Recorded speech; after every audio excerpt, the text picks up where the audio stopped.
बिस्मिल्लाहिर्रहमानिर्रहीम। एक बार की बात है, एक बच्चा अपनी अम्मी के पास आता है और कहता है, अम्मी ये अल्लाह ने मौसम क्यों बनाए? कभी इतनी गर्मी, कभी इतनी ठंड और कभी इतनी बारिश। अल्लाह चाहे तो हर वक्त एक ही मौसम रख सकते थे ना। अम्मी मुस्कुराती हैं और बेटे को पास बिठाकर कहती हैं, बेटा, अल्लाह हर चीज को हिकमत से बनाते हैं। अल्लाह कहते हैं कुरान में, वह अल्लाह है जिसने आसमानों और जमीन को पैदा किया और बारिश उतारी जिससे जमीन हरी भरी हो गई।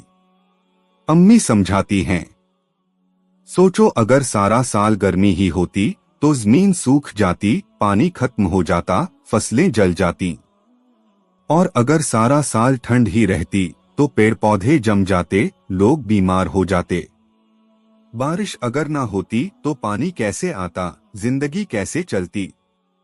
अल्लाह हर मौसम को एक मकसद के साथ भेजते हैं। बच्चा ध्यान से सुन रहा होता है। अम्मी आगे कहती हैं, जब बारिश आती है तो अल्लाह हमारी जमीन को जिंदा करते हैं, खेतों में अनाज उगता है, हमें खाने को मिलता है। गर्मी में सूरज की रोशनी से फसलें पकती हैं। ठंड में आराम मिलता है, मिट्टी में नमी बनी रहती है। हर मौसम हमें सब्र सिखाता है, गर्मी में सब्र, सर्दी में सब्र और बारिश में भी सब्र। बच्चा पूछता है, लेकिन अम्मी कभी कभी तो बारिश इतनी ज्यादा होती है कि बाढ़ आ जाती है, नुकसान होता है। अम्मी प्यार से जवाब देती हैं, बेटा याद रखो हर मुश्किल में भी अल्लाह की रहमत छुपी होती है।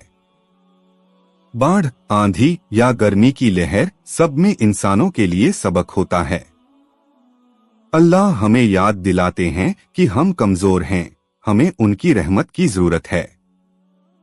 ऐसे हालात में हमें तौबा करनी चाहिए, अल्लाह से दुआ करनी चाहिए और अपने गुनाहों से माफी मांगनी चाहिए। बच्चा अब मुस्कुरा देता है और कहता है, अम्मी अब मैं समझ गया, अल्लाह ने मौसम इसलिए बनाए ताकि इंसानों को नसीहत मिले, ताकि हम सब्र करें, शुक्र अदा करें और अल्लाह की कुदरत को पहचानें। अम्मी कहती हैं, सही कहा बेटे, अल्हम्दुलिल्लाह। जो इंसान हर मौसम में अल्लाह को याद करता है वो दुनिया और आखिरत में कामयाब होता है।